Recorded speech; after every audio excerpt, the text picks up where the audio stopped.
Salut, j'espère que tu vas bien. Je continue la poursuite du partage. Nous devons demander à Dieu la grâce afin de savoir prendre soin de nos familles.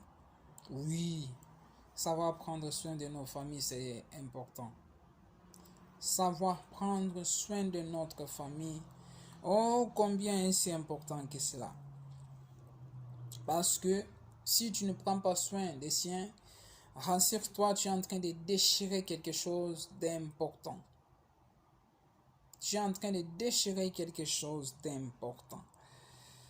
Nous devons savoir partager l'amour entre nous. L'amour en famille. Parce que la première noyau à laquelle Dieu t'a établi, c'est d'abord ta famille biologique. Même s'ils sont mauvais. Mais la première noyau à laquelle tu es né, donc tu es venu sur ce monde, c'est d'abord ta famille. Avant de venir, les amis sont venus après. Donc quand tu as grandi, mais le premier noyau, c'est d'abord ta famille.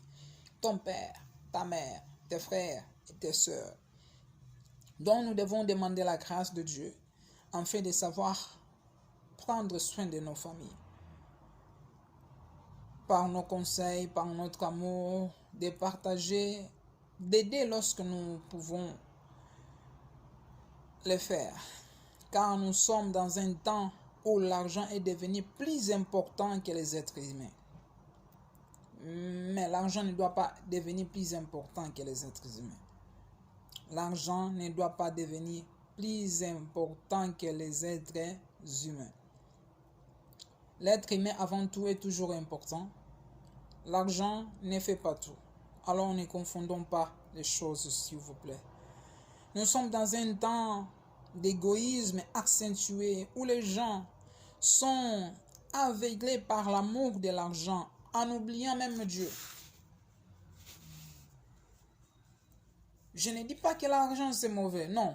Mais il y en a des gens qui sont devenus aveuglés par l'amour de l'argent. Quant à ceux qui veulent s'enrichir, ils tombent dans une tentation, dans un piège et dans la foule de désirs stupides et nuisibles qui plongent les hommes dans la ruine et les provoquent une grosse perte. Je n'ai pas dit que les richesses sont mauvaises, sont bien. Mais comprends bien, quand tu veux à tout prix avoir des richesses, tu tomberas certainement dans des pièges pernicieux. Quant à ceux qui veulent s'enrichir, ils tombent dans la tentation, dans le piège et dans la foule de désirs stupides et nuisibles qui plongent les hommes dans la ruine et provoquent leur perte. Alors, fais attention à ton cœur, car la séduction est grande. La séduction est grande. L'amour de l'argent est en effet la racine de tous les maux. En s'y livrant, certaines personnes se sont égarées loin de la foi et se sont infligées elles-mêmes plein de tourments. Alors, sois conscient de cela.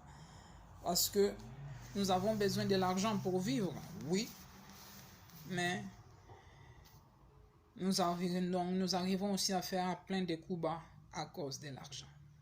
Plein de coups bas, plein de fraudes, plein de fausses déclarations. J'en suis conscient de ce que je parle. Parce que la séduction guette tout le monde. La séduction guette tout le monde. L'argent et l'argent. Money. Faisons attention à cela. L'argent n'est pas mauvais, mais l'amour de l'argent qui est la racine de tout le monde. Alors, faisons gare à notre cœur et demandons que la grâce du Seigneur soit avec nous, parce que rien n'est acquis. Rien. Tu ne sais pas, aujourd'hui tu es humble. Demain, si on te donne $1 million, est-ce que ton humilité va prévaloir?